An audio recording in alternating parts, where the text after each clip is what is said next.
Set Boache down kwase I saw some Chinese in the room in Patasi Ashanti area prospecting for gold. Enti Honorable Samuel Abu Jinapo obiso hunkrofo bi ewo said Boache down kwa ne kan he. Oso hunkrofo bi wo eye the room China phobia eye prospecting. But I know so waka say prospecting ye nyai. Enti se sanete de mankrofo nko nsisi ane ntumi enkonkohwe sanse eye asem hia pa. Sandra Usu say good morning Adekye na sister Joa and Nimu Adu. Ghana pa nie. Ose Nyankopon enka ye mpanyifo akoma pa. Na womonwene akirima ho. Na sense ombadwene obutum. Omonyere daache ho. Atin so omodwene ene obutum no ho. Nana Akuansa say good morning Adekye na. Ose yakanifo we he. Child Rights International for we he. Sa video ni ye no. Nyankopon hu oman Ghana mobo. Sandra Usu, or say good morning. Or say our leaders are not, if our leaders are not careful, the youth of this country will rise against them. Fix the country. Hashtag. Nana yawa painting, Nana yawa ajemain. Or say this same Nana Ado said, hashtag when Nana comes. Every Ghanaian will have a fair share of Ghana's wealth and be fairly rewarded for their hard work. You have shared the wealth with your family. Oh, now, sanity here. Richard came and say good morning. Or see video ye share na Ankobra River no. Say Ankobra River ye be say yi ansani asore so. Or say amane kuma bubu na no pay papa. Na na ho brasie mu che opa ne say. Nipa da no ho ohwiriye. Nipa da no mamboefo a. Wo mo de galamsey ese yenso ni ensase no. Yes, womoa so munyai Ankobra nsubonten na da ha no eye enso kroya o na galamsa da ro menti hwe difa so a se de sia ye benkum so no eye original Ankobra that was 20 February 2016 and ye do June 2017 no na Ankobra ayesa it within a year na Ankobra tan sa na do yes I do with the medana se pa ye nya rivers ni nyina se ankaye inte subonten Ankobra na galamsa da romenti no asay atete anka benkum so de ye no de direct say no wo so ne so kra na enye ye na dia Richard Kemen no kai no o si NDC ne MPP fo nyina nya sama boy huhum na wo mo de ha Ghana no na yen sha no so say atemuo wo ho so mo di aban se den kra na da chi be bubu sa de manyina ho aten kisianso wase government create jobs said dey be ya ebetumi aboa ama wo man no agya na so pintin na adwoa stanze ose okay ose ne fie nso to yire ofa ho nyina obi amehwe nanim mpo we sorry ese we ya mamu ben no good morning Adekye na wase we it's so bad for our country na no kwasem ne say ese say sorry ese say ya sorry pa na manyofo ede odo yefunu ato na womo enum ye moja say me womo nwene o man Ghana daache ho yana ya asase ni abodede na nanano jade to ho ma ye no wom de wo se Ghana ya asase ni ye di ni nyina na ye gya ho akọ ene na wo say we I can sleep nene Boboski bobo ski ina de by now Daniel Coleman or say Daniel Coleman or so she fi Kenya se number 2 mi na se Nana Kwame Opasco and Sanwom good morning Jacob na or say me nyina mo amampani no nkutia galamsey no ye da na se ye nyina bebo amana ko atia na mum no 2 mi ni kura no 2 mi ni kura mpanyifo no na wom a aye de emba 2 mi krata se wom ko to gold no ko mo we aye minerals commission for land commission for ne lands for ka ho na EP for ne wo man ka ho no over kokofu mu ho ene enkomodie no eye enkomo mu do yi pa ye bedwendwen nsem ahodo bebree ho na ensem bedwene ho na ensem edika boboso no dipa dumiensa 13 aho wonko a Ghana fo baako bi keke na wom won de about 5 million fake US dollars ena o metwa Ghana ha ene ya che wo 5 million fake US dollars na enyeska kuma kra Nigeria for na do so pa ringi bell bi ɛyɛ asɛm a ɛbɛhwɛ ne aka wasɛm paa meka nansan ɛbrɛ agutafoɔ sɔre yɛ sɛ wɔn ɛyɛ kasetia wɔ ahɔho a ɛgye adwa bɔ so no meka Nigeria community of Ghana ha ɛsɔre gyina pintin ma wɔn chief fo bi sɔre sɛ dabi sɛ deɛ ɛyɛ ne nyɛ na mo nkorɔfoɔ no de sika fake ɛne ne bɔ ne yɛ ho yɛ ne deɛ mo nka ho hwee wɔ ho okay sɛ ɛyɛ mɛmu yɛ ne yɛgyagya ho na mana basa yɛbɛhwɛ saa asɛm no aka paa ɛna council of state afei deɛ ɔmo sɛ afei deɛ ɔmo atena ase ahwɛ din so ɔmo afɔ ɔmo anto mu bi a ɛbɛha adwene nti galamsey ko no ɔmo so ɔmo ɛka ho bi taxes aba yɛka bi ho asɛm anɔpɛ yi ɛnɛ fuel boɔ no akɔkɔduru 16 point something pesos Ghana cedis per liter kɔsoro pa yɛbɛka ho asɛm ne aka taxes no so ho asɛm nti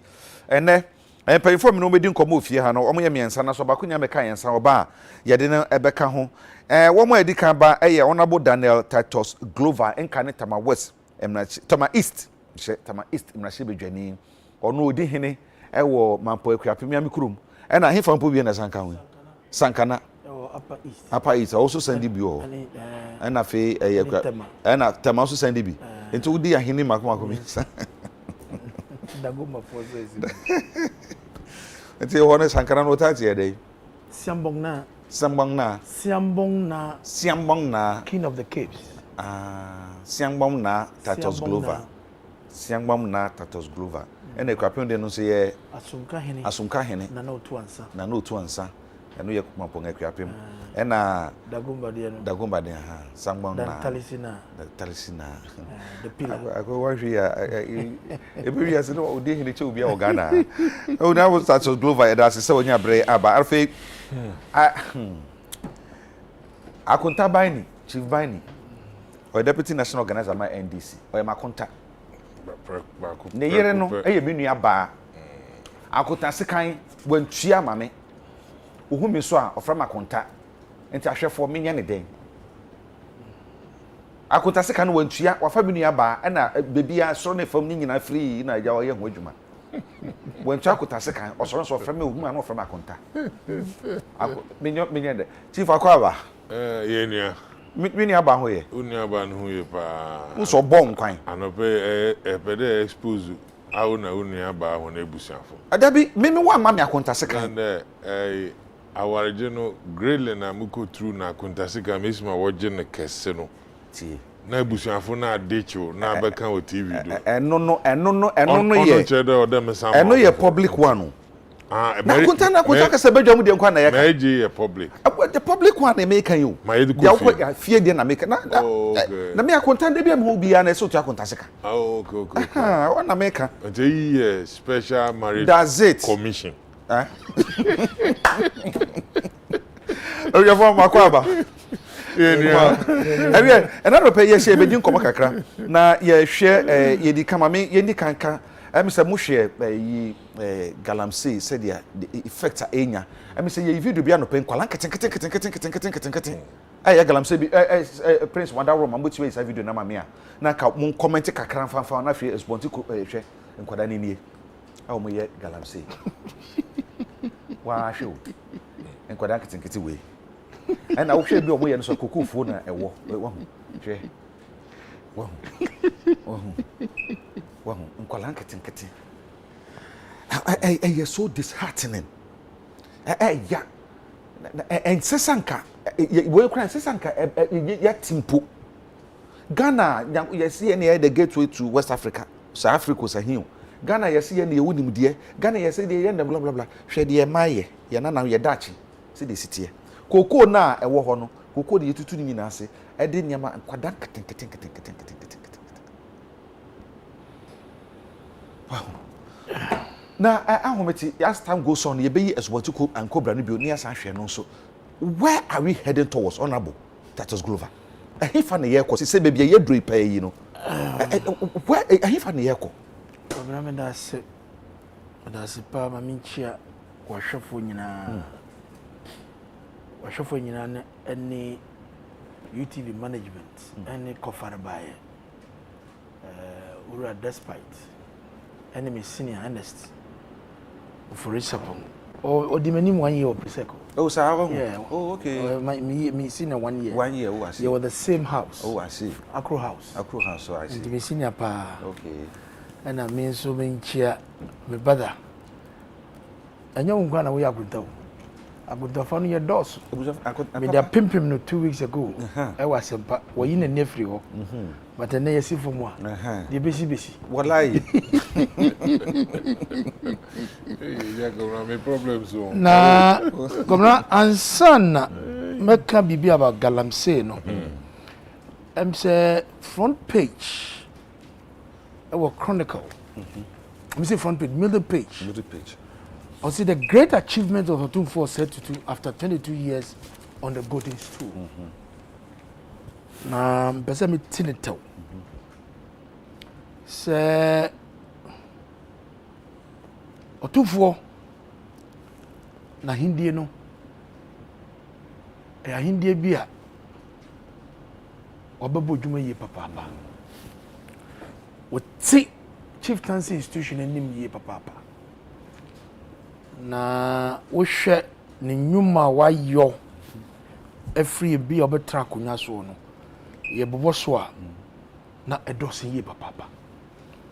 Now we should be proud say yɛwɔ hene bi sei ɔyɛ memu a wakɔyɛ a symbol of development, an epitome of peace ɔhwɛ sɛ ni manfo ani ni man yi asanteman no ebe konkan na bi aka Ghana ha nyinaa so behwa immediately you see the no na the education transfer no Bye. at the buy yenye bi da o Ghana ainfo eba kɔ nyinaa obi amfa bibi sa ensi ne so anterotra akonyo no so ansa de bi mu ehwɛ sɛ ombe copy dia oyɛ ne bi and ade wo ye no amma ehiafoɔ ne nyankama asɛbe na wɔn yɛ pre sɛ ebe hia emwa edi akɔ school no wate ɔmo ha ne bi so edi amon me kaize me Warwick University Coventry me struggle sɛ me try my school fees chief me try application ne bi me go do post office ɛwɔ Coventry and I held it back. I was really struggling. Na minizaga be posti ye mani ba ni nche wo Kumasi ya. O pepo bi wo London na mami etua me school fees bi. And the mami bre ya pa. Na wo ye no wan hwese wo ya Asanteni mpe wo.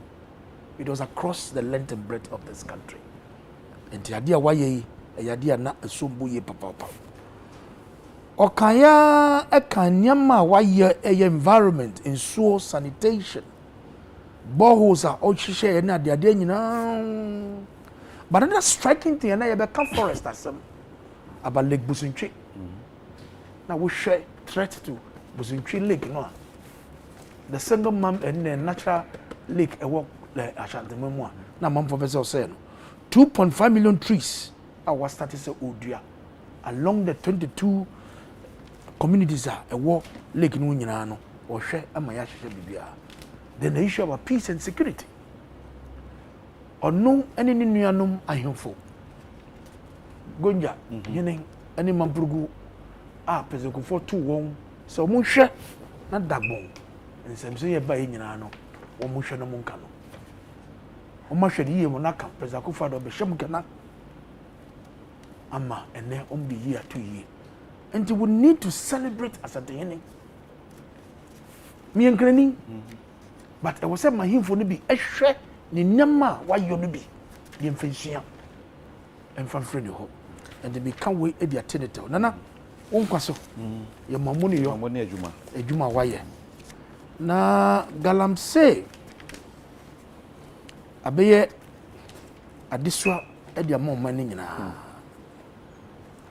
na galamsey ya beyi midamiko ene obi kan say say yanhwe sabe ya ye free eastern side had them part of Accra yenum nso fra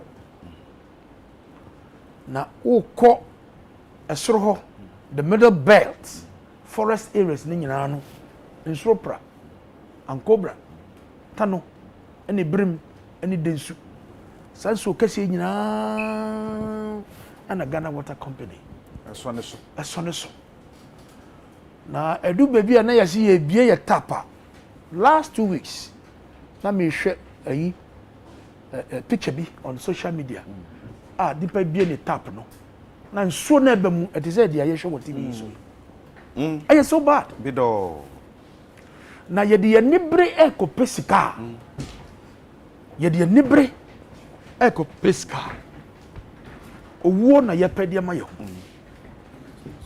because say yan hwe ye na yan tutu ye nyame ye a oman no ebegire yensa okomra ni sori a na okopomu a de ope no ye na osei suo no osei kwaye no na ya kan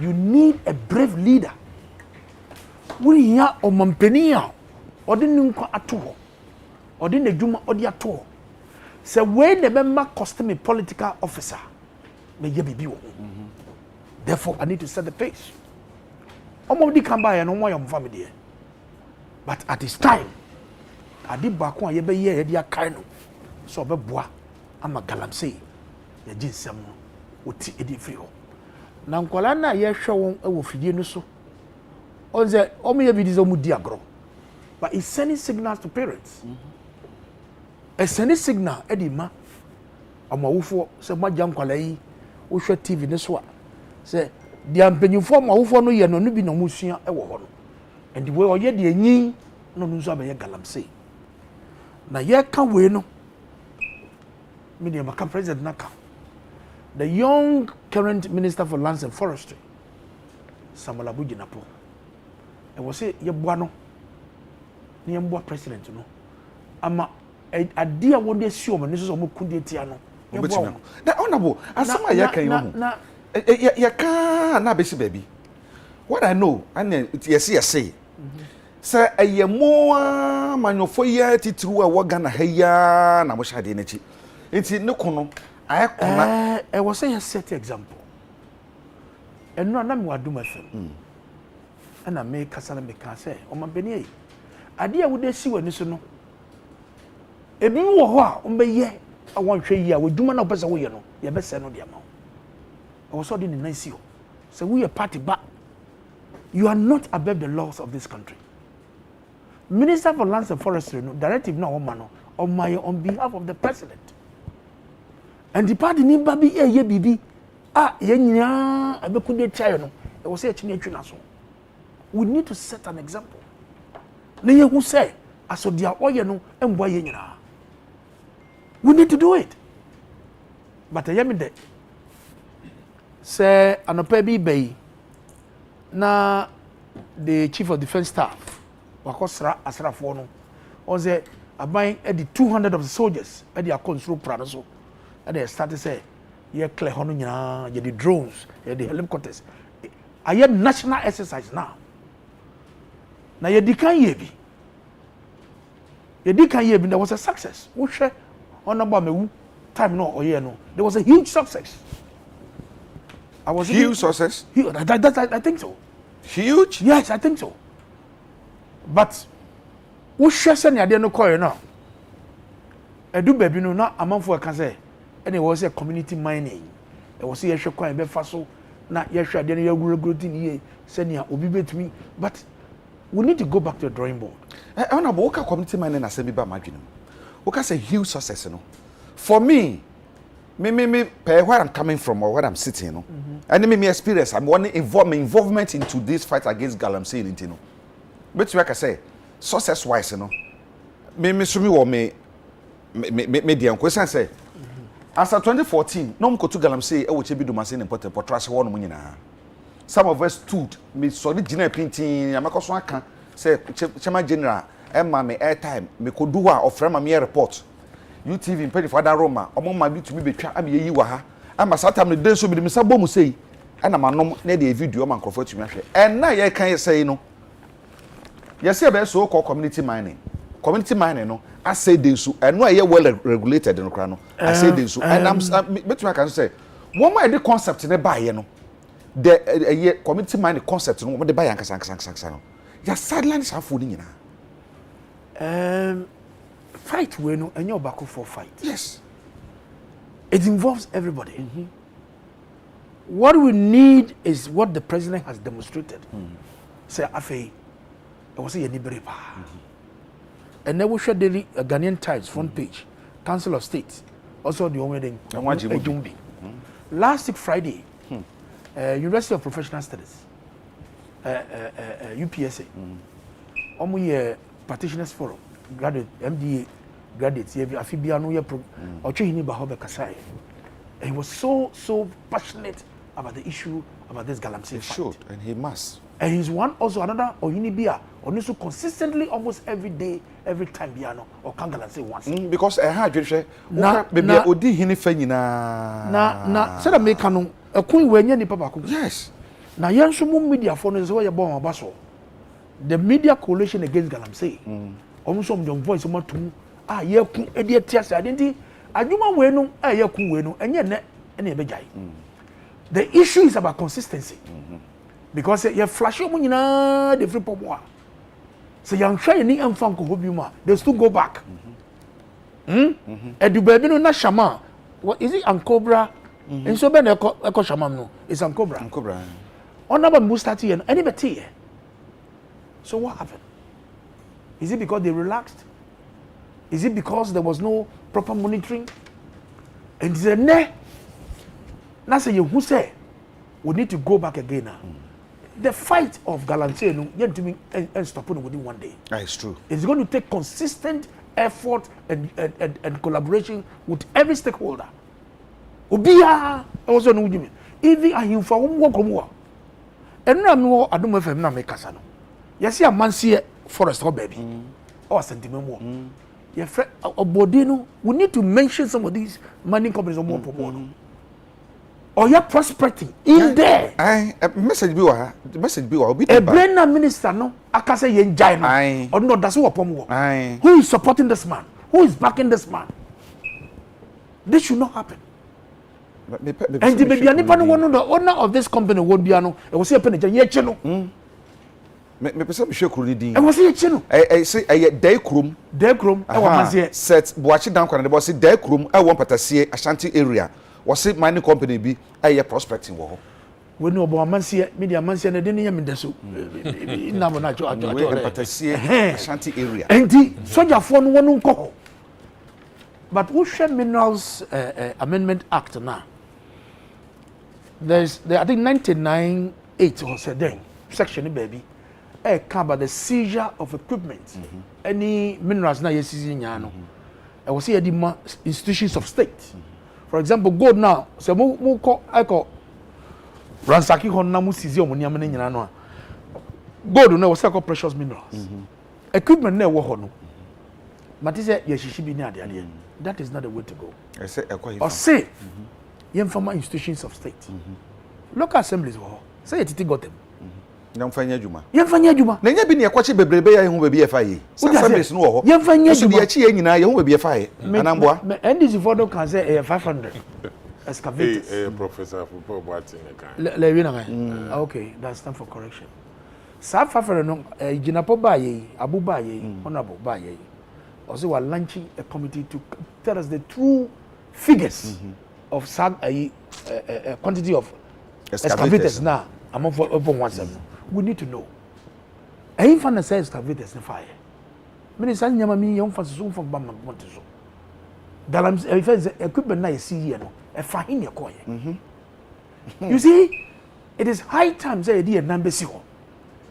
Now you make sure say their president na kanu ni penny for where you omo e wo form a oni omo ye adwuma no.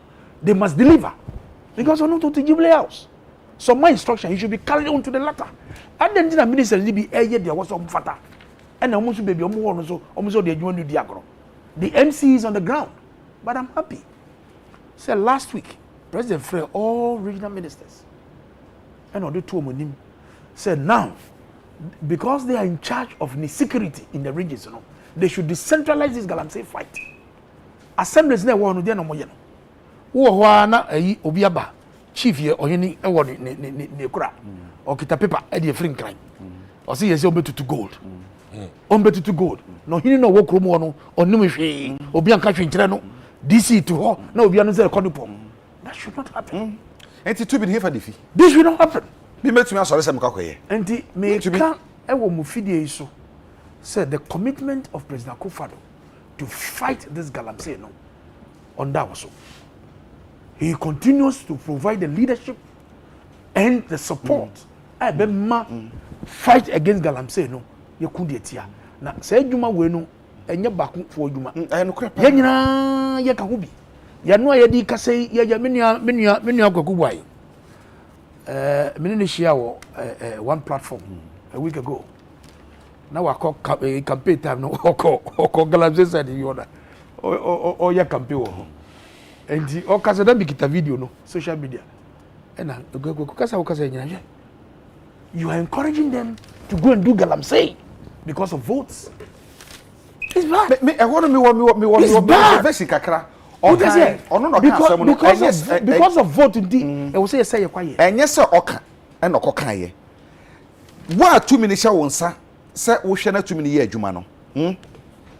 Won't we for 2 minutes ye adwuma. Hwe yeah, can Greater Accra Regional Minister.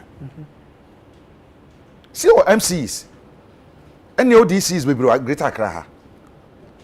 Now, this is one they want to me say one more areas, one share na one more say so say demolition mean a because in manema. This is in SA.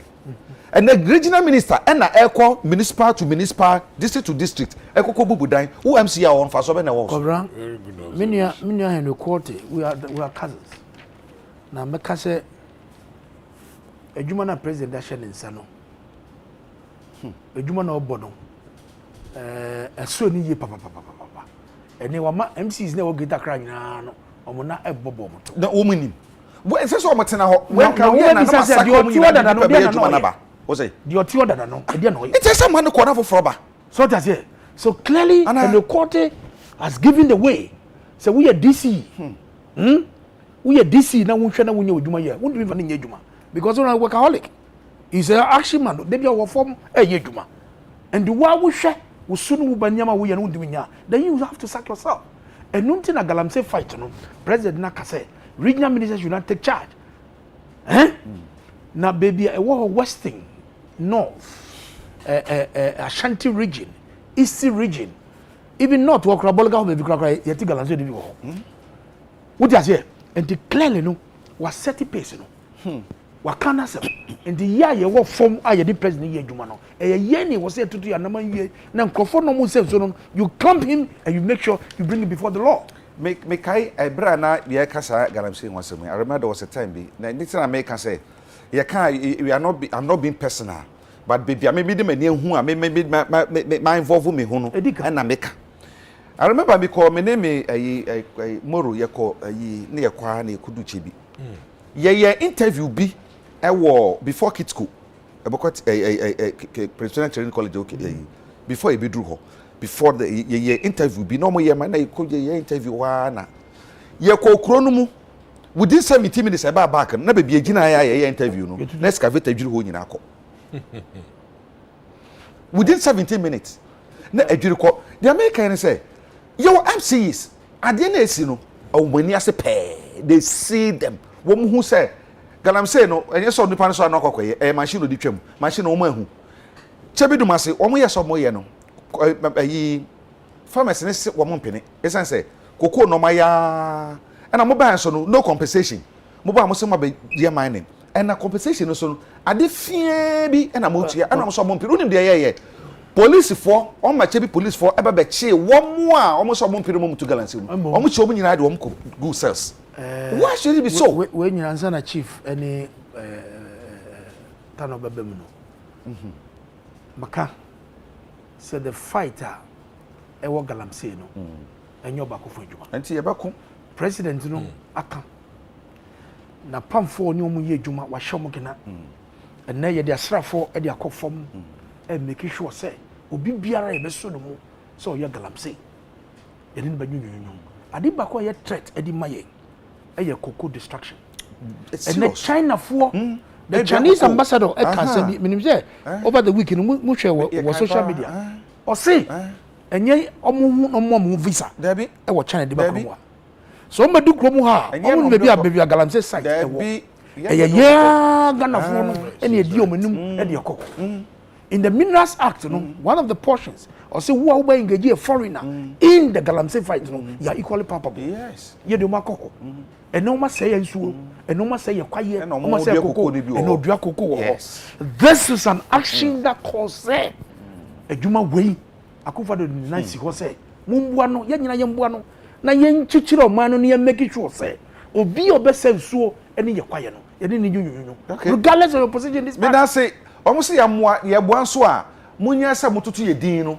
ye boa so a munya se motataye no ye ka ho asema munyi nto so your money how na ye ka what is this munya se mo tag yen no esanse yen so ya na ye beka yan kan so a mukura beto na ka se na sancho for mo nka ye ko kan so a mo se ya no po ye beka e be sinsi chivani ye hwe kakra no ye se baby adro no have you lost the fight Jacob na mama fa we Africa si do na minchia wankasa na umpanyimfo a enyi ho ye dwuma nyina ye bebo ho na abado emunua minchia wa cher na honorable so minchia Jacob na galamsey fight no where I sit and how I see in them or record it appears there we have lost it. In some honorable title saka nyina ye nsama oye a ebinu menyene ya adwen ebinum so odin sem bisa hwe mmoframa ya eyi ho yi ma ehwe yi dem filmi unuanom nsɛmtwerɛfo nyinara what Saturday wo yi am the last week yente the social welfare obiara aba condemn bibi kra about the fact that gender ministry yanti do bi abaka do moframa child labor into no moframa kra da maja wo ye kra no ye be fa ne ahwem ne ayeyi in fact ye nyina ya adwen fi ono do child rights international for ne child sa NGO so so mo yi ne nansen ya na iraba bi ogo prison because onyene ba mfonyi se obi tumi nyine ba twamfonyi no go prison ya na wonum so a won ba ye da maji ho wasem ye baka ne ono na nche if a picture no wo ho na farm cocoa farm ni mu ena moframe wo ye gala ne bisa ho de moframe wankasa wo ho galamsey shop wo ho business wo ho machines ana and you know this tells you that adina didi fi sora na we do moframa no wo mu eyi no mu wo ye sise ko he obi opanyin bi kra ne area ena we twa ena wa ba ne ma na de moframa bi a wo ho won so won bra no be de won ba hwehwe enyim na ye ko take one nim. Don't underrate this. Jacob Nanado Danko Akufo-Addo. For me, where I sit, na me hwe anamo a wotu what the galamsey. Jacob I am a rehupi. And I don't see the seriousness, to be honest with you. Jacob, now we were from somewhere. Today, honorable reprise soldier for was either watching Grofa Ebo about Onion Dana. It's not today. Soldier for now, Yasuma want to come and the baby my yedia yensu nyina say. Galamsey now we Jacob na yebi. Emi amiti hemi yebi. Honorable, my brother, nanso so consumer, yebi onyebi obonu musu ni bi. So bande or say ada yebi onyebi ade no be affect. This is the approach I order here to fight Galamsey. Now, moko do nyina enyim na last government science and environmental ministry, am I right? Honorable Frimpong Boati Onano, head of interministerial Galamsey. Ohona excavator and sensemi puya yebohu ne 500 excavator through Onano Komodino fine. In there today as we speak, government no hand over the man on. Jacob in the year Hunsuya Yehwe and the my bad ya. Eba report in Wifi. The major money at the mahon in that 4 years. What is there? What are they telling us? Eba account now what the Maganians there. A Jumani at the mahon or ye and baby could do in a baby could. Honorable mention that Cobra name to it. Or bande any young then soon in it to and there says in your poto. into me and can say. He is saying there, and then there was free bido, and last week was free bido, or ban there, obi information, they will be quite prospecting ministers won't jay. Yeah, you man a woman, yes, you call your galamsey fighting. Aban and impayful, a binu woman, where galamsey nibi. Party impayful, where galamsey nibi. Other members are winning them party or probably belong to other political parties were interested what I'm saying. Media folk were interested what I'm saying. Forces, security now were Jumana work on interest what I'm saying. And you know, say President Akufo-Addo one far approach Fufu Biamba because then I'm saying, Honorable, can you like you said, me share machines are what did you and I have taken a post against it. That thing no tells me that either they deceive Ghanaians and now we are inconsistent with this fight against galamsey. Yes, sir. Is that the first time as a country we are going to discuss whether we should burn machines at site or when we get machines we should take them? And when we take the machines and we come and people are not responsible until machines are missing. As a whole country called Ghana, no, we say that because we be farm machine in show machine. Then we don't have anybody in charge. This is not politics here. These are real issues. We have to confront them. So I'm thinking that we must privatize the fight against galamsey. Let's give it to some private people. Government should give up and say that I'm not able to fight it. Because the fact of the matter is there, government in the fight who do you think? Somebody was telling me the NDC for your galamsey. I'm saying good. Say Jacob Nemi Chief Bani was site for galamsey. Yeah? Titles honorable so was site for galamsey now no pay so na titles na was onuma. Will I have the courage to go to that site? I can't go. Because nipa no kro no wa bem no so minim do emi neighbor no ye bi. Ono kra watching. Emi na moko site wa. The fact of the matter is there. Sebi dede. And then yeti hai asema ye kan aba omo. But what about dede? Because my ye be kanyina ye ba boada ban Fred ye mboa na di na Jacob na ye boada. Ye boada ye suggestions so what na supem. Na wodi to anamon bi oba be ye mfaso. Go to the villages in there enya akra nkotin na insuta offer nkrofo. In there ko here friend nkura nsuru fa nkrofo. Ye won nkrofo bi so awon so it is against the law armed robbery otiamra. Enti obi kwa armed robbery wo so ni mu anana ne saguniti. Obi ye illegal mine. Ya akọ akọ no no ye illegal mine ne machines. Ne nkrofo a wonyi won ye adwuma nyina, yanyi won fi ho ne yanyi won ba. E ba asem no si. Obi wo interest. No wa afre. Minister Awabe, I pity the minister. Because look, the Juma Awaye nyina and Orko Pro nyina, and look, there should be documents ogo. I will be hand over other words man. No be take action. But today what we are hearing and calling people back and putting them together, it gives me an indication there. That means previously in Frama, Yashuegu. Where are the documents? Those people who were also equally ministers they were fighting against galamsey. And if all these things happen and the president,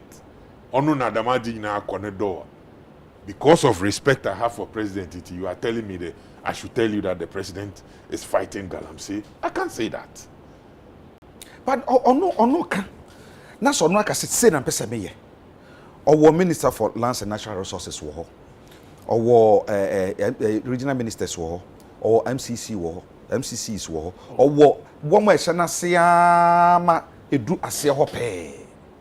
And this someone man the right information. How do he know say? I didn't make you say let's just suppose galamsey president, ministers are all in charge to the regional coordinating council, bring Greater Accra. He just mentioned our brother Henry Kote. Why can't he sit in his office? You yourself, you are applauding him. There, a Juma order MMDC is where you want to. Go to my office now. I don't want to be down on that. But Odesi then do there. A guana wada manen, Obano abejadi. It is not about Sika Obi Baba Shishakofi. Odesi then do there. Maybe Banama Baba GBT because look. in the next 4 years, Nejumo, you know, continue no Kodonoya. Baby Monobo to Martinan, or Nankasani political party, and another gun, he will be surprised. Because everybody knows that I'm challenging or how. Now, President, I am the President of the Republic. I want to fight Galansi. In fact, I have put in my job online. With Mejuma to underline, they look, last 4 years, you know, say, Melu Sukrana means the President Bioma, I'll fight it. Massa, how many seats didn't they lose? So President doesn't have a report for him to know that Nejuma know the two line. And in fact, if it is about Galamsey, he shouldn't be president again. He doesn't have that report. Some say the two say modern no boy no at so no two so saying I'm Magalan so for July and no moto abedi No, you see, that one is a political talk. You just come now why? If president we need 1 week here, 3 months here with me, honor and sooner say. Is that what we want to say? That's a political talk. Yes, it is true. Then Grofun will be full. Yes, it is also true there. Galamsey no G same the fight and Sana. President Orba will win the election. Why I'm bringing him in there? How many times will President promise us? Then I'm going to find Galamsey. Oh, yeah, the man, leadership in Ukraine, we don't have any confidence in his leadership as much as the fight against Galamsey is concerned. Because what promise the results be around back. Results near the urban, in Crofuna say I didn't own to Mumba country and there. In fact, them osi mesi amidiri gina ho kura wa mon ho body them papa ofiri mi fie ha mat there another information na ye nyan o chere dem nyipo oye da madi binti ya twena so Galamsey anything I still want to fight it in Ghana for obi and support people would have confidence in you, but you are fighting, you have failed the fight you yourself wanted to finish in your 4-year term in Entum. You have not come to us to come and tell us the fact. Titus Chief Mani Minia no up one boa ema yentum yanyedam. In fact, na mo Jacob na otui ema yen na ye hui on no da we na wentum wan mo he.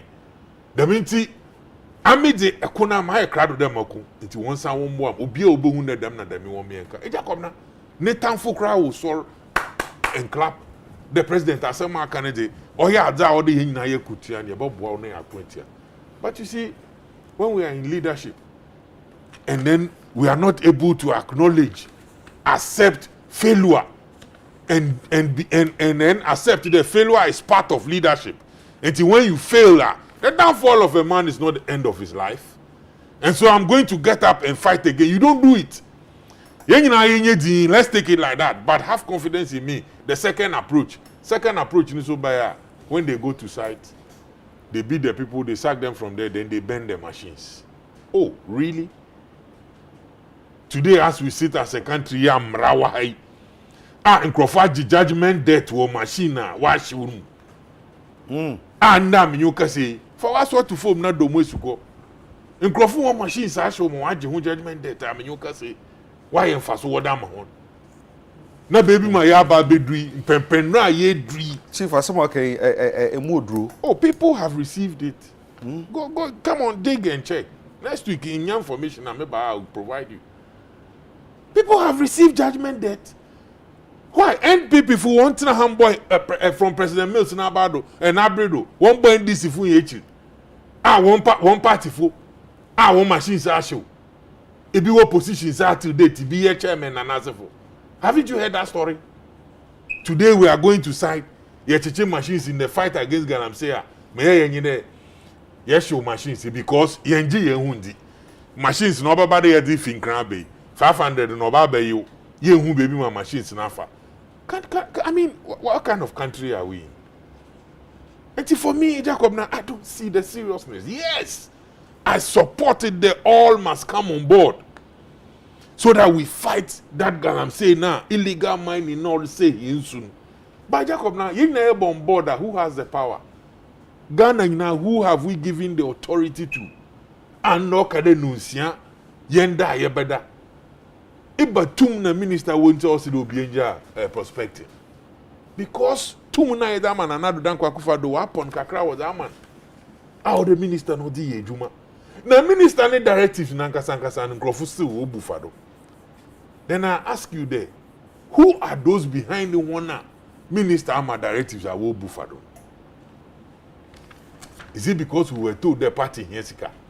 Another, it is about the government in Ankasan and a war in Crofubia and we interested womb in a one country na ye teaching ye de kwa.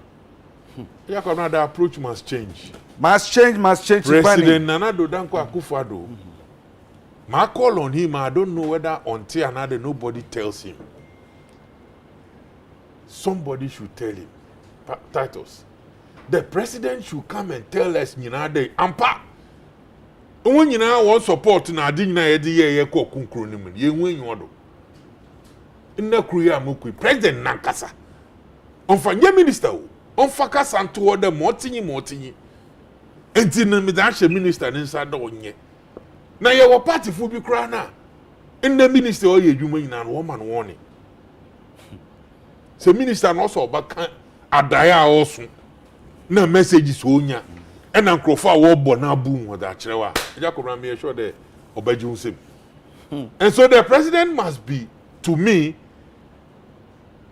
talking as if he wants to fight Galamsey.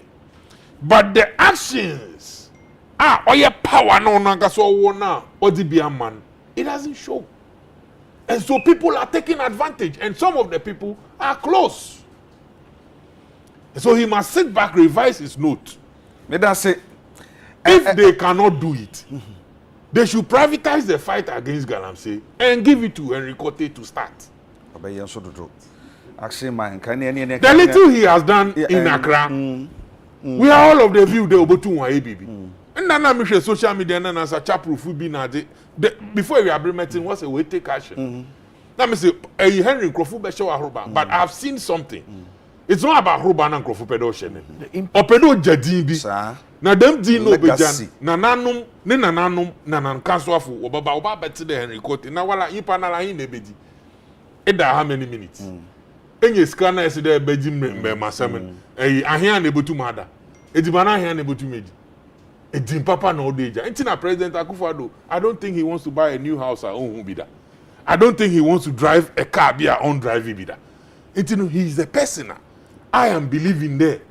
Action will start in this second chance for people to see the indeed or Peppa Bido Pero Kuntia Galamsey. If not, Jacob na yen started the savings.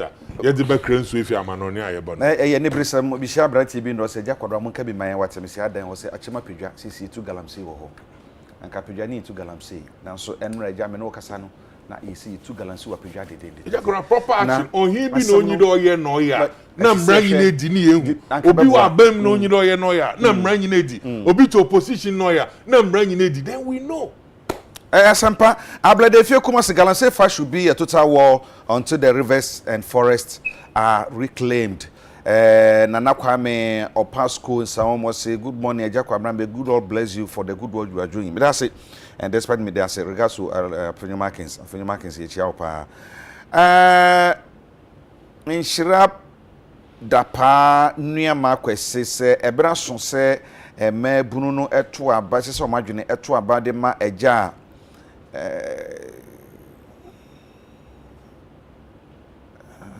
Okay.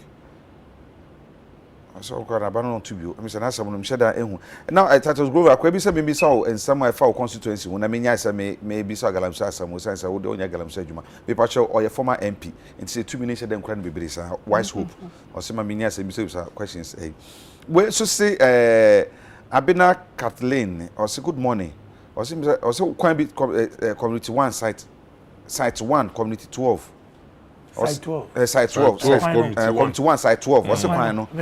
Also about. And I've been also about. Why?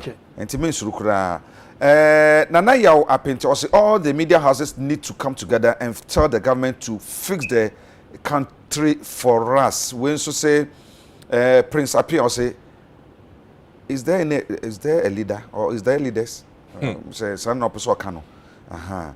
Tai man was oh Ghana, my motherland. On Fabian Sosubio, as some pa. NPP government hashtag fix the country and also ni Odri or Yemo and our day way by Titus also want to say a CNE George or to a yen chesa. ye nua aba kan sa ayi LPG gas for bibi aboko ye kan galamsey nsem na me se wo so abeto so hu kakra tawu de be so so na fe ye konsem foforo so me da se me nua ma menchia sehifo nyina sehifo nkrati mechia mu na menchia yewura Henry Cote ye me ase ate obi abonedin nipa ba ko pe no ye MPP ni but ye hu nyuma wo ye em say ye share can be mamka bia mamu ase from 1992 abetu sambe em say regional ministers ye yi wo mu omo nyina eye nkranfo to say but obi ana onye regional minister a ne din aka nkran da bia ye bo eye yewura e friend say Salifon onu ana onye nkran ni no otumi trust atoto noma nipa ba kompen omo ba ye nyina so omo ka so omo ye adwuma na omo ankasa omo nkrofo no we me twa no ononyafo agire blancing exactly on ka say bi o se eya ne ya se dia oye no ono ni party for e sore tia ne se wonya na adwuma na oye no yiti mensa be ye bi abodwo se aha wo de hwe adwuma akoi papa ye abodwo se ayi friend say okuvanda po wono so be ye du baby no na makra central wo na mu se yo ene ni nyina say ti well metie wo mini nti wo di we e connect galamsey no saa na e koso e kire se nkrofo omoye galamsey no omonkasa omonkrofo anase political parties ahodo na ewo mamu NPP ni NDC se NDC na woso anase MPP na woso omonkrofo na omohyemu kina a omoye saa galamsey ade a me ha me say ye de be politics any the issues of galamsey one the issues of fuel prices na saa no mana abansa de say fuel prices obe boa na saa no mana nyina anka ye ho ha ne ye but so what the politics na say echina wo so wo power ade a eto party na e wa abamu a wo katia the same thing about beto galamsey sense menua enkrofo mo ye galamsey ya mo license that's a small scale miners no e won krofo a omo hye omo achi which are politicians president na to no point si ho say obe fight galamsey measures will take here this is about the third attempt will take another measure yembisi e ho say ban sentin na first and second measures na efeli because enkrofo na ye de wo mo hye mo hu say eska wom until at the end of the day no they were compromised by the galamseyers they are tosu biem foreigners a mo ba ha mo be ye galamsey say they can say omo nim ha Ghana for no one do mama yenye you know we live in a global world China ni what China as a result of technology onim say amanse gold wo ho or fane gadgets na ogugo Ghana and I say Africa onim yamia gold nyina wo betumi pinpoint town gold wo na wa hyase yen hwehwem say ho na betumi contact no this is what they do until before so be land ha no already no lay the ground measure say oba asumasi na okọ contact no ye wo mamu ha na foreigners abetu ye gold and so mo be science as ye twetwa rosewood ye chi wo mo no ye ja wo because of loan bi a ye say ye hwehwe na say ska bi a ye hwehwe afi Chinese for wonti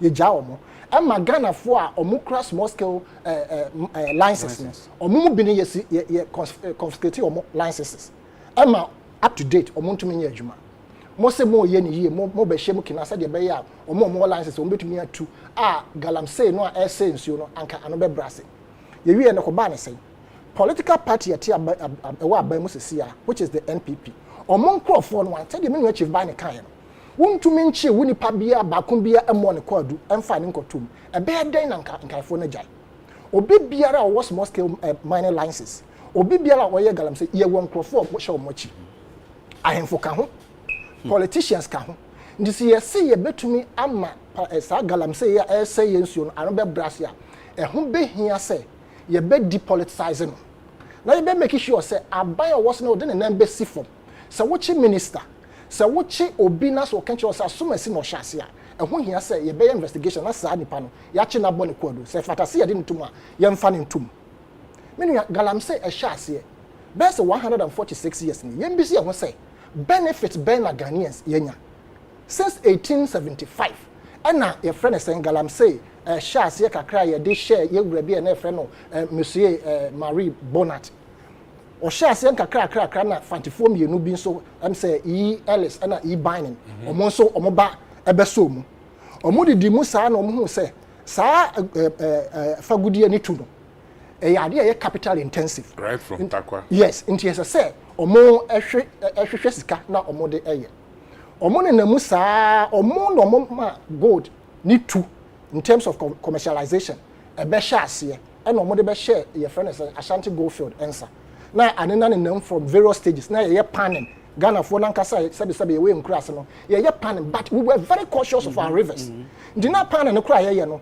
wo ye kura wo pese wo hu se wo nse nsuo me ka che bi those days am so no so mo ya se bre mu hu na satam nsuo kura ton nsuo no wo se ye nenamu na se gold no enketekete na namu na yeso se nsuo no mu saa eno klopo ne enim se ye gold yes sa kura ne sa koto ye de sresra ye na sa na edu baby na wo kwa o se me compete mu aba o kura pan okokotu gold no o galamsey all right na so be bre mu hu da kura o me bre mu oba bia de obesa brem ni bi e de akọ na akọ pan ne akọ the pine and the ben say ya but right from that period no ya nya nhihye a betumi ama gold no ya nya ho faso 1972 after sa military coup ne no no na aban a o teso no obehye mu kena say Ghana ya nya oha mo chichemu aduonum 55% ema ye benyaye ene na musa ama ebedru ye friend say yewura Rollins abreso ema still no na 55% no ono so ehye mu kena yewura Sam John and Rich Wobeka say ye mu bi ya tworo krata afa ne ho say ese so pagana fo chokese pa even though ne nsem a waka ne nyina no eye nsem a ho hia aye say aban wo hwehwem na yemfanya dwuma yentrase yembobom ye make sure nsem a odi atodwa ne nyina ye be implement especially your constitution any normal bi ehia any ye gold ensensem enti saa mre no ma yantumi anya hyehyeye ama nnoma pa ama yewura Sam John na breso ana otu abanfo say said you be flow to more shares international market no and say various stock exchange I say be listing into no onte ne shares in the gold industry so ama abani reduce kakra some ye benya 19% nti abani turn the larger part of the shares aka ye Ghana for the be my mfaso no ama private people e hona nneoma ebe start exercise yewura Sam John under his watch so and hedge around 1999 and hedge gold price no about 11 million ounces yen 2 fee as asina sekura wo or hedge it at $300 per ounce and na me no ka say baby gold akodu no nche say e ka Ghana ye bon about 1600 near chiri a che say ye ehwere yen and yewura Sam John and kono ankasa single-handedly sanka on share abampo e ma na revive sa ye friend say refinery Kwame Nkrumah si ye no ono ankasa ska wanya no anka single-handedly obetumi esi refinery plant e wo this omemu na wo ni botom many private person wo ni botom abaka so sika sa masa sa wo ka nkrofo mo wo sika wo mem ha so me sure make say Yewura Sam John oya number 1 because the experience in gold mining across the African continent and elsewhere no amman ya be hu says scale wo gold no papa no wapia bi pa right nti sanko no anka sankropo sa refinery no anka one aban betumi atras na gold no so experience no kutu offer say any bottom sika there be enye say ya digu ni bottom say adwuma no ni etua ne ka gold dia obetumi aka say wo sika wo pia bi agu no bottom pa obede nso pia bi agu no bottom ajakwa bna say ya ka sam Yewura Sam John ne value ya say ya kika bom enye say ya ti ha ya ka ne watrasa eso pa nti sanka saa mre no wotumi aboa aban mo mo ye nhyehyɛ sɛ gold bia ebetu wo ɔman mu ha no ye very fine wo ha nsa ne ye dia kwanka saa mre no ba na da hɔ ayi adwuma dendende ade aboa Ghana fo wa mmoa anya saa no man nyina na aduru ye so fine ti aduru ye so it is important say ye be ye nhyehyɛ saa no mo kika sesi a workshop o mako sɛ ayi ye monetize gold ne no ma no menia so we monetize gold na about 23 gold mining companies say o mem ha ni nyina ye foreigners a ede amfa so na obenya.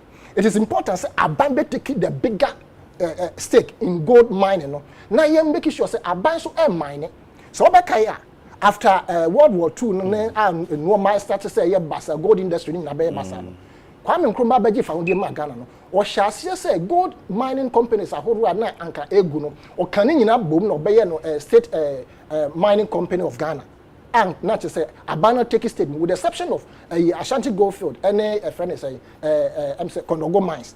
But now or the Kenny Nabunanka state Nankasa be only the larger share of the mining sector.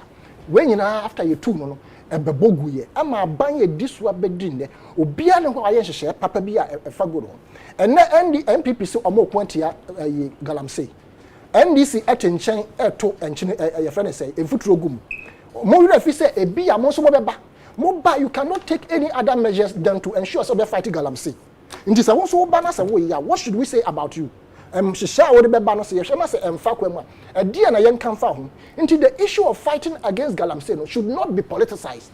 We are making sure say you be fair and objective when we are discussing this particular issue because the menace are you who call a Reno in America, Canada, and your friend is Pet in Australia. Some and I even here Johannesburg. You cry you too good papa powers when you. And so the menace and the negativity of gold mining, no, the sheer beauty and riches of those countries has shielded those your friend is say the negative. Almost send your money, sir. A man who actually had go there actually some man am body na feye pa nti sense so boni bi kropo ha o man fe any sika wo mu krompo ne akata sa no man so kohwe oboase ekwan papa bia e wo oboase no e lead to soro no ho Anglo Gold Ashanti omo cortesis te baby a omo tete ne normal no akwan boni ni nyina eba district assembly ba government hospitals e wo down ha but Obuasi Krono here to gold for 146 years as we speak. There's nothing to write home about in terms of making sure Sanke home. Yes, see, most of our ministries could have been set up there. So we pay ministry and come here gold honuma. And what is the good man we boom the from precious minerals because Sanke between the alcohol. Mineral. And so I buy bien who are buying share. I benefiting Obuasi for. They would also take the power into their hands and I said the law into their hands. No, almost so much question no my no so many be almost so many because but politicians are be shame say I'm now making sure say you be depoliticizing this particular issue. The fight a call bayina enkosi aga and I am very saddened on the basis say me swaka kra no nsu a meme hu ye sabe ye frame town nsu town no ani kurje ye ko nsu ahorom wo ye mfikyire mu na say ye koto dra na ebi kropo ye tie mu na say nsu no ani ye basa unu ogina che obetumi aka che say ada na wo hu nsu no na ye nyina ya tie agina ye say agigi nsu eba be na ye te ho nti wo say ye friends nka wa ketekete no ma be na manu sa na nsu no ani ate ansana ye say atu ye nan esi ene sa agigi nsu nka wo mu nyina awu hwe eso bonti ta no wo kosunyan a wudu ta no so a wuduru ujere beji no so na sa otete pa no edigu enso no mu a na adwene akesa ene ko hwe adan se we ya hwe one interesting thing aye ne be sama ye tia ye kan voter lake wo hoyi ukọ suga kope ne the one machine so mutu anwa voter lake ni mu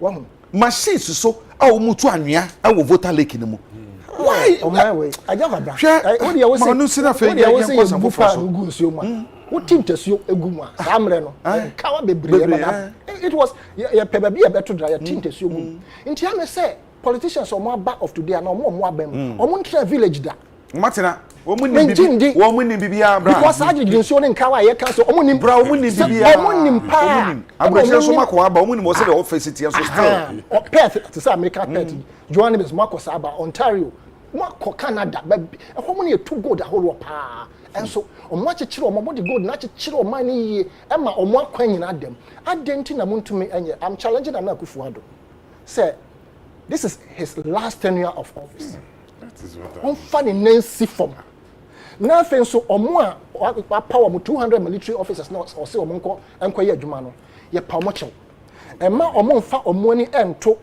omo koya from Operation Vanguard it is rumored say omo sezi gold na omo hu dia abane de ya no accountability into omo so omo de omo ho agim no ye pasa group we cho say they should not compromise omo mfa Ghana first na omo make sure say omo be kokon ama ye nyina ye ho ato edachi ma ye nsuo aye papa ama ye enya sa ye be tusuo abura sa ye water table no krapo ebesa ayi panifo na motete areas bi na aya ye humu se China for ba mu fie e de kase ba mu fie be wura mu fie mu be gate mu wura nya ni mu nyina ye best start name and shame na wo kan wasem no minister kan say sanitation minister kan say name and shame no ye be name ashemu empanifo na mu nim China for ne to gold any ahwo to gold Ghana for ne to gold na omo de kase be shemu fie yi ne ma obutu mu ne mu yi nyina no ye gusu yi na yi ambo say yi we yi nso ampa Yakobra Mr. Wadaruma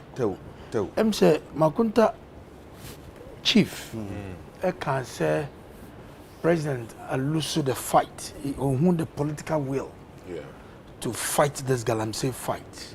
On the contrary, seriously on the contrary. Okay. Because the Galamsey fight, you know, another destruction your forest, you know, and chassis in the Akuvado's time. And untina or say, me de to me huso, na me kum edetiano, and the yamwami. Sure. He has made a confession and has thrown the support of the Ghanaian public. Now, said discussion it is going to enrich, it's going to enforce, it's going to empower him. Send ya the car so bayano, yambuano. Now, the recent consultative meeting now, forum no here with the Minister for Lands and Forestry, you know, and I quote, I say, we want to build on the modest progress made in my first term. We want to learn from our shortcomings and receive productive inputs from this forum for purposes of enhancing the regulation of the sector. Out of this maiden consultative dialogue, I hope we'll build a national consensus around national policy on small-scale mining that promotes a responsible, viable, environmentally sustainable small-scale mining industry, which has discarded the use of mercury, shamfans, excavators, which has barred the involvement of foreign nationals, blah, blah, blah, blah, blah. Clearly, when we say, what do they see? He accepts there are some few shortcomings. A bit to say, touch all the time, excavators. You fire, it didn't be a fire, it's a lesson to him. And Nuntina say, I need the input, the advice. And some of the, for all you know, he's sitting in the office watching us. And for me, I'm happy. That's why we are so people are coming out to speak passionately. And Nuntina also they see on Oka say, Debbie, me coming to me no. And Nuntina consulting forum, Obianfa Najimbra. I be boy. But going forward, Mr. President, and so for more you move for more. He must position them right there every day. What does he say? He should not withdraw them. They should not withdraw the soldiers at all. Because Sebi, the identity is that Tanokai. It is alleged that some of them go and exchange hands. What does he? Because of what? Because peacekeeping, to people don't peacekeeping. But no money na Sebi. And so you need Bakum Yunubi. In Katia Bakum, at Miss and Katia. Se Bakum Yunubi no more say Bibi Editioma. Does not mean. Okay. So the president and the defense minister must position his men on the ground all the time.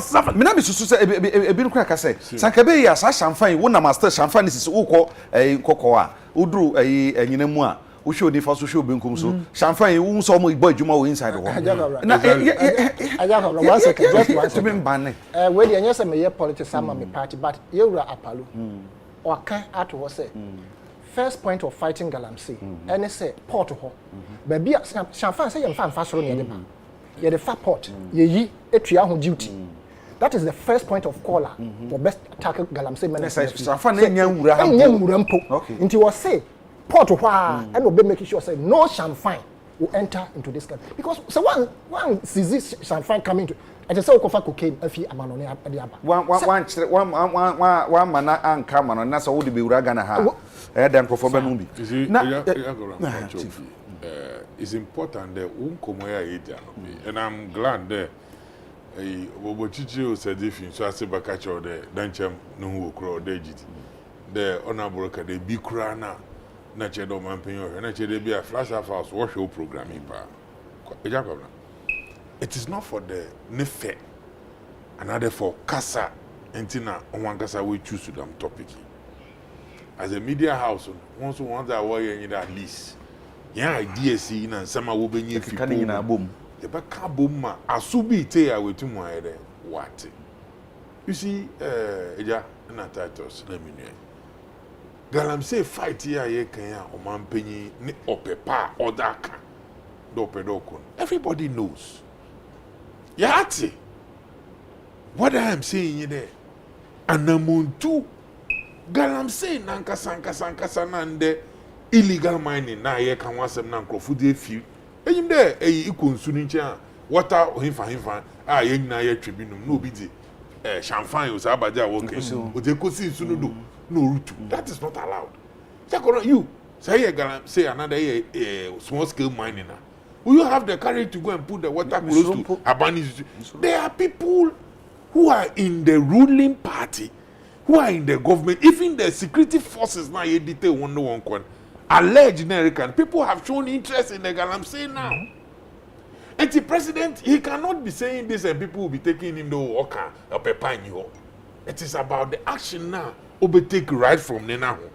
He must accept that in spite of Nakukudru na nekasa odine juma to wonyina no titles. In one no di won si ho de won boa no. Ontu muka de wonyinara. Ebi mu edi ni hwambo. And ono di na juma to online there. Ejuma nam that on the line me mamenyi mu ngwase. Enja wa edi mi hwambo. Say ye me party ni. Say ye military ni. Say ye nana. Say insa so one dem kwani ni edo bato. In fact, reporter wa bakra chede dem osimesi wo hu so enti mra onyi hu nkodi. Eja komna enwa wo hwe here wo ye galamsey nyina me ka chede de. Say sora na pana say ye na announcement na obi ani ye mbehye. Nipa wa hwe obi ba ka chede me we hu da na mo na ye kwakoti. But if we leave it to rhetoric, no ye kasa nkotin a ye kan enkusi aga empani se asam ne kanko ene ne yonko so hwe na se onye yesu na so oba form committee na political parties are all opposition or the galamsey fight national so titles mo ye bia match aka mo betu go na honorable akudina ponala na matire ni di wuma ye ba che because ye kasa ye opposition ye ha ba ti ye ba che chi wo na fa bonya kwatu na ye ju na su na ye ka nyina no ye be sere se ebe ye nso a wo ma ye che wo no se do mo kokoto asotwe no ye bibi kitikiti bi keket enti se mampani se wadaro ma se be ya akamra no ye mamra no munya din wa ho mekai somewhere 2003 enso ho ye din kakra e wo bron afomantem so nyan na ni potamuti no assembly ni o madwe so maduaduanua e wo subonte ye tano no ho no mo hye se wa wunim na obetwadua baako ye chewa emra no bedi pa na remember na me o space FM me na me announcement for asem no ho a ana kwa bi so kotwadua na kosum the board o se dan yo ye jeli ni 10 years o twadua baako pe omo jeli ni 10 solid years wo be ko twa nko enti e ma bra ne munya den de obako pe ko damu a eno ano message na nko fa de ba no yes districts MMDCs na friend areas na galamsey ko as American na chere in the judiciary executive nko bylaws na wo assemblies serifan one by one na steady na assembly bia na ne hihye na mesi mota ebe hun de there are laws inka o man kan hakra na nyipa na law be law na ngasa ne site be 7 1 meter enti ebede na ngasa wo wuni ebede na mra no so tuna ye juma hey baby ofi ba no se bi sika a wa hihye fifo ma be si suru o hu bi da inde sika no wa hihye be si suru instead do beje no da kofi also pedo hihye dem a be 7 because yeah na me say na your topics be discuss but the kan no e fa ye nkwa honti no yes ye kan say man for the messages bebre mintumi nkan doso papa na ye beba ye taxes in some sense ya wane fuel boa and also if you cost boom preko pay say petrol gallon at 27 Ghana cedis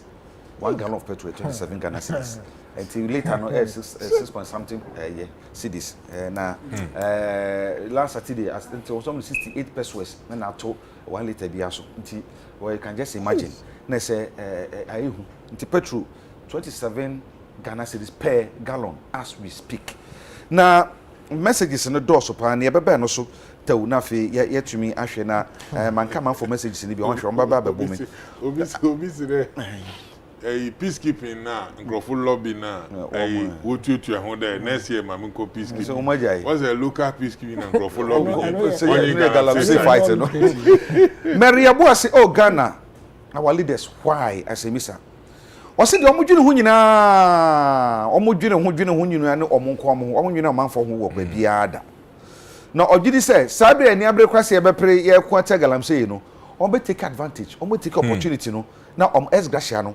makokoji ni nyina na bibia o Ghana ha bia no empanyefo no politicians so moyefunu na omudwene ho wo mo nwene ye nyina ho do bisa say why kra na discover Africa ene Ghana sister meden me ho anti Mary minim John Sakwade Ado o say Galamsey nya de boni dabi edisika bo mamu na yebetumi akoso yema gold ne ntena ya asase mu ame ye ni hiada esese etumi extract deal bi ne hu say yebetu gold no na ne yema atwa ehu ahia so no ya bo ho ban o man bia ye bi e de boa se de be ya o mineral resources no amafo no benya so emfaso na beku na mu so no o environment no o betuma hwe no mo protect se ne ye nua asani kan no na se aman hodo bebre etu gold no bi na so kɔ hɔ a wo so mo se wo musu se no manga na ye no nti o behia se ade hyehyɛ to egu akwam se na be ya ye be ya adwuma no all right at the same time so no ye be bo environment no ene ye ne manyina ho eban pa kwasi white udin the abrofo people White Hawkins or see no jobs increase in taxes unstable power supply dum so rise in Galamsey engineered by MPP officials calling themselves honorable instead of horrible honorables instead of horribles increase of fuel prices a bag of cement now 50 Ghana cedis bad rules poor sanitation corruption etc hashtag fix the country now kwame na acidity ahafo achirensia o say bra pandemic ne ba ya ape no mesi kasam e ko fom se yo ankes kasam le jana so pintin na na akua ansa se eja kwabene tell na do dan kwaku fado da Galamsey is no more than it's more than war o say 20 soldiers na ho no they are not even enough more soldiers are needed around our water bodies because this is getting out of hand. Now, also soldiers and destroy machines in and any excellent human being be a or so you so say you so near maybe ano a bit to my boy what kind of selfishness is this or say be mama dey so bet to me I didn't know mu bi sansa Galamsey kono enyo bafo koku na say the baby na make kono so ya hwe ya owie ne pa na ebeto oman Ghana Bishop Hope Kofi Yesu was see video be circulate on social media, especially Facebook. A dance hene and shoot to Galamsey. Sir, bra Bishop. Sir, any ampa de na to kokko so hwe you. Enti any ba minimum ase no kre dia on o se. Yan konetaw na ya fi yan sorry. Asan mama sha se mfiri so na fi yan hwe ne yan sorry so. E say fuel prices yi. E say wom na mane boy saka kra kire say penifo ni kopek fo hia na kopek fo kire say 68 pesos o mo da to so no I mean ya hadwe no kra dodo na ya hwe womo nso a womo ye involved deeply into this oil any nema no omo kra ka say tax components bi a egugugu oil no so no products no so no aban hwe no nte so bi okran ko nyi free kokra se ne be betumi aboa ama fa ho bo na tumi akofo say one person po and ado beto ene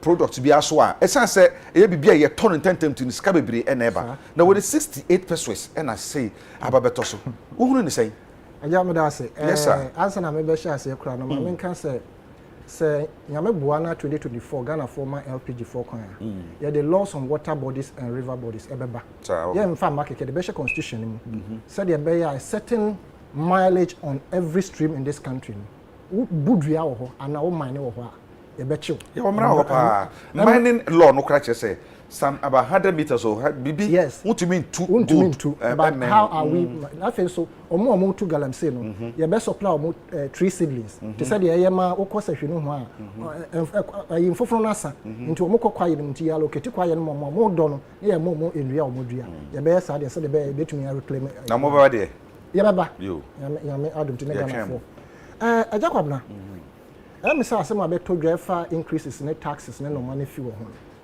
asem bi edika pa but medical kan say bibi to say fuel increases and I say oil product increases so what the politics are ebe abebu asa wankasankasa so obe kai a time na NPP e wo opposition omo burden administration e chi den efa increases of fuel ne no man aban bi oba no opposition no e bonachi say one increase but one the hard drain say so we increase every product and I say petroleum product by 1 peso. The poverty level of everybody or a citizen in that country no increase by that margin. This is 58 pesos every person in this country will cost of spending I increase by that margin. And our salary so na yen too me. Ndi just how much dey be ba wo so no. Nti say e da wonim tenten. E no na sese yehwe. Ansa na se ye beye incremental. Ya hwe na ya hwe nipa nanim te bia o man wom ne nkrofo sikasem na nka ye de ayesa increment. But ye mem ha no ente sa first of all ye tu fango. Fango na ye tu obi ni nim dia onim se ye benya fango wo man mu nti o si refinery e wo Ghana ha. Sa refinery no ya pempenso e bedo na nka me fee say aban abako ebi kro obi be see one more refinery and I say even by this time you two aka ho kropa ankenchen ye two fango wo ha ye de akọ amanone ne yakọ refine ne ye san aton amaye so wo hwe product and I say petroleum product taxes say what so ya kaka NDC wa aban mu no the present administration no more opposition obo bomochi say they should either take off completely some of those taxes on the petroleum product and now say omo reduce omo we are now saying the same thing that you can way back when NPP was in opposition nti yembisi e say that ben and ye this sound over we nyina ebe politics yanti as say the world economy will never be cheap it will keep on increasing bibia ne where china wo to ye friend say matches ball 50 pesos china be can say 1 peso no it will never happen fuel prices will never come down. Say, China, you don't say top fuel at 14 Ghana cedis per liter. It will never happen, right? This is we opposition. As we criticize some of these things, you must be very cautious. But what we seek to do, they say, there are normal and I say share or one can bring a bay.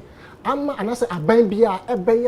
A bet to me a maximum for you who are honey your sa and no memo. A business saying. Ebini say on mine one kasa be take state and I say obe take lead in producing certain commodities. You buy if your friend say queer and as a breaker. I buy making sure say you no buy your door nyina no omo the machines be processing na add value to it. Said you buy your bet to me I export nyanya sika I mo do I wo memo ha. Afen so taxes are jiji no wo hwa big companies no taxes are jiji wo no wo be kwa kwhwe no na tax ne kropo no yanje the right amount of tax I say yanje sa companies no and so sabe akwhwe abafo a sabe omuntumi enkoma no omo na mo koto bibia VAT da so NHIS da so everything taxable is on whatever it is that you buy but in painful nankasa anaso mo kokura anyuma nkese no yentumi enhye omo ntua taxes bia ebe ma sabe ya ye ni bi no ye ho ebe ha ne ye wura samjo na ne nsem obe ka ye nyina me de be ka petrol ho wo hwa enese meto fuel your friend is saying 1 gallon 27 Ghana cedis whatever it is he's also buying at the same price nti yembisa say many or no the gap between us in terms of poverty no one day na e very increasing so on not 27 Ghana cedis per liter or per gallon. Now, some may talk the same thing. You can see the burden that will be on me as compared to on the subject. Okay.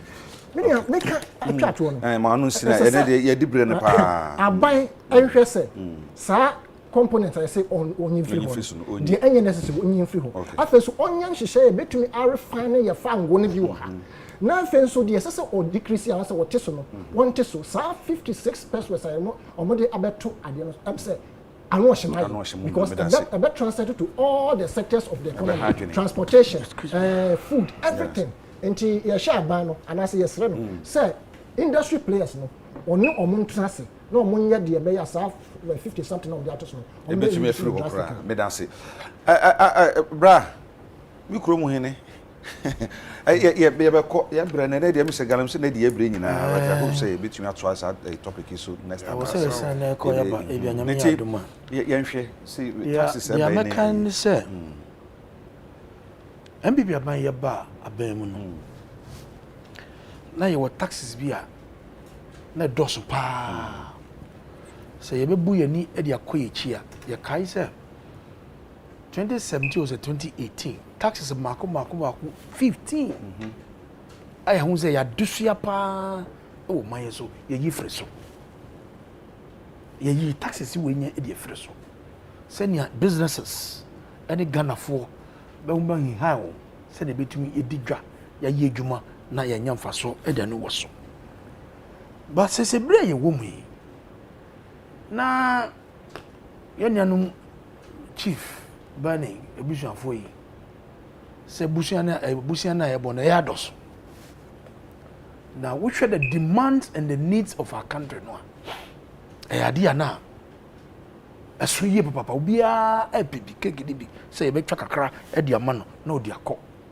which government revenue ogie no almost about 50 to 60% eco government compensation is it compensation sika ye trade ama banduma efo ne ade ade nyina almost about 55% eco interest rates busi ya gi da sana ye ba eco tiaka ye use about 30-35% eco for compensation the akano for capital expenditure and the point ben so ni wo say ye fa ni ye raise scar ye pay scar ye de be ye mpududuma e gogoromo ha we are not in normal times come on we are not because we share baby from 2017 2018 2019 now the economy was growing from the point of 3.8% GDP NDC 2016 you be pay more to almost about 8% even in the first quarter before COVID they are around 6-7% and you are ready everything ebejimo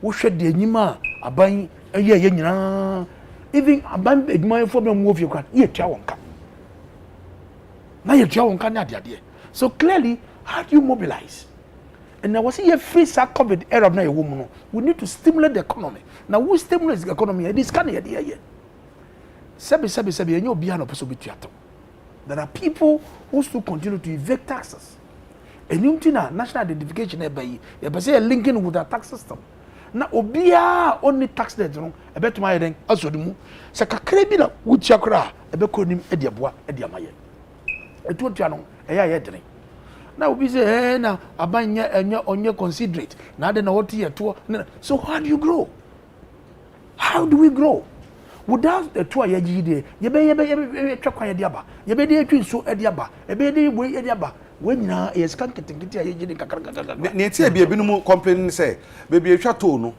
bebi etwa to roto no kwa na asai bebi etwa roto no bebi abedu bia to bebi abedu organa bia no bi etwa to no kwa na asai o enti say me nya so for so bia de enti say me tia road highways for any urban roads for one na so mo hwe wo dia say say wo gi to na fa wo di wo say wo kwa no wo fa so enze kwa na say kakra na wo gi no fa na ko fixe ama obi anwo de ehun to no enti mesere Ghana for sabi ayi to odi aba no o say is it 20 pesos on every liter and 25 pesos on every liter ye gi to no kakra say ye to na ye mfombo ye mpanchichiri ye mai because enye to na how do you grow ebusu so na ye gi no ye say ekoso so we need to expand the tax net na ye mpe kwa ye be fa so a ye be gigi ska ye mfe develop ye mai for me that is the way I say chief yes sorry o e dey brain nti tell we fe ye hwe it says 27 Ghana cedis per gallon that the Ghana say and then say gidi dey akase 27 cedis per gallon yakora before amakohon am there or there emma wo bo o reporters awo ho amane na one America was a Ola SHS asema we see ho onya asem papa a student in 4 weeks nya what na ho na topic crow anyway na why but at the end of the day was obi ankofi mathematics exactly one information be sir one man no awofo na dey you know to school they folks they are coming home yeah 4 weeks you know one topic then they said they should just come home me so back home okwa na nsen ya na obafie Jacob na fuel asem na wa ba oya asema na no ye ya nubi a wa besinko na inde nyankopon na domara sitting vice president oho na dwumo ya nyi do monitor da menzame na quickly wa ba social media na wa ba public forum na wa ba how insensitive the sitting president then oya John Dramani Mahama was. I'm wondering that today in this hardship Kayaye, they are suffering because Wobofoka. Barbers are suffering because Wofoka. Ice water sellers are walk alcohol, ice water and crano, they are suffering because Wobofoka. It's media men, iron politicians, lawyers, doctors, everybody is facing this increment. Because petrol now akosrono. Iye dena obe affect him agwadifo. A obotaja ko go mami makoto brode na banchi. Me na aya ohwen we kumfi odebekwa akosi fufuru no ne so orokọ akoto a obofo na oman ni nyina no sabi why how other mahen amezi ne mudum so enne nsu nye bebi a na oba ye kwan no so a onye fu no so a watum and Jacob na some damasemi oba na ye ka na if I find people thinking they will position until you don't have to talk about it. And ya bribi ayi wo krom ha na ye ko covid a wo man light free na insu free na why that woman light free na insu free don't you think the situation na ban feed ye ho akire hen dodo ti ye ntwan ma yarba mbe kunkum ye nyina ansa na wona wote gwadon se bi we hu anamo na odo wotu aso man na ye wom na ye ye dwumaden ye bri he mojenyi ye titi ye morem ye tua tax continuously e ma ban no tum hode ye nzaman aban da ben no obo hu de odem so me hihye nzama bi a obotum wa ma ye nkrofo won ahihia wo and honorable can be about road maker de bibi a wadu to no kra no oho na kwan na ye de wa tutu eja kwamna ye road friend na to na ye jijin a road fund and sika na oda ho na ye nya na nkasa eba sabi kasa ene ye ja tugwa ma ye hu de damade ne kura no mfaso a oda ye henyi e ma won na wotua no so we hu de ekwan na wo fa do no kura wonya hu mfaso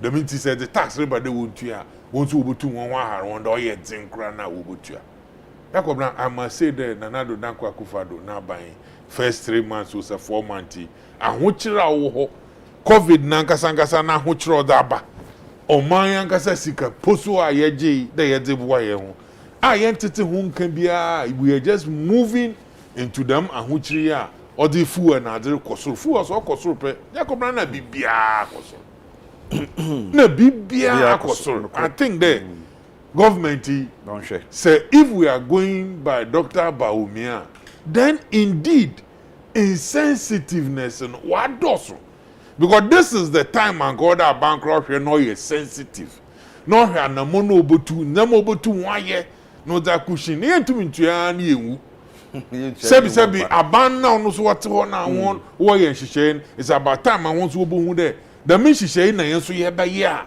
ye botum ye da so he nkrofon he wona say nothing is happening abankatu aban aswafo ne ono ankasa akatua no enya de mo betum no nti eno so abanfo no ankatua no nya de obotu aban aswafo ne ono ankasa no wo ye da man na fuel abafo ma wenti ya de besia ya beka ni wana kra beka ko check kaje so tum se wantum ya beka ni ajabi wana behu ya beka ni ajabi am ya ebre no ma men chia chaso usu am ni chaso usu na ye nyina ya change mask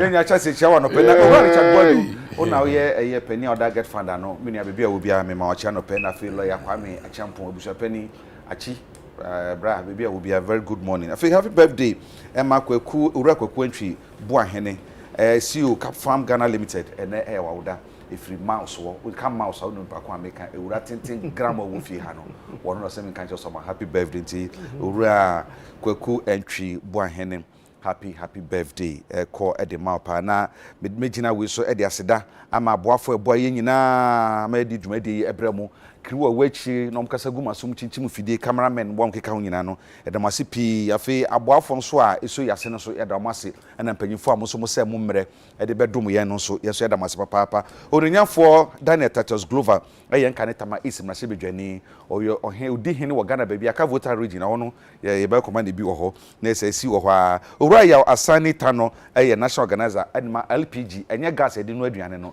na mo no e ye akpalu party no so me ha party no on na oye national organizer na fe chief bani deputy national organizer edema ndc makonta onya konta aseye de ameno asem hwan Patience Harriet na kwati okota this global agina wuda. Oh sa wo hu wo say your friend saying Patience Harriet na kwati koi kwati okko Titus Glover.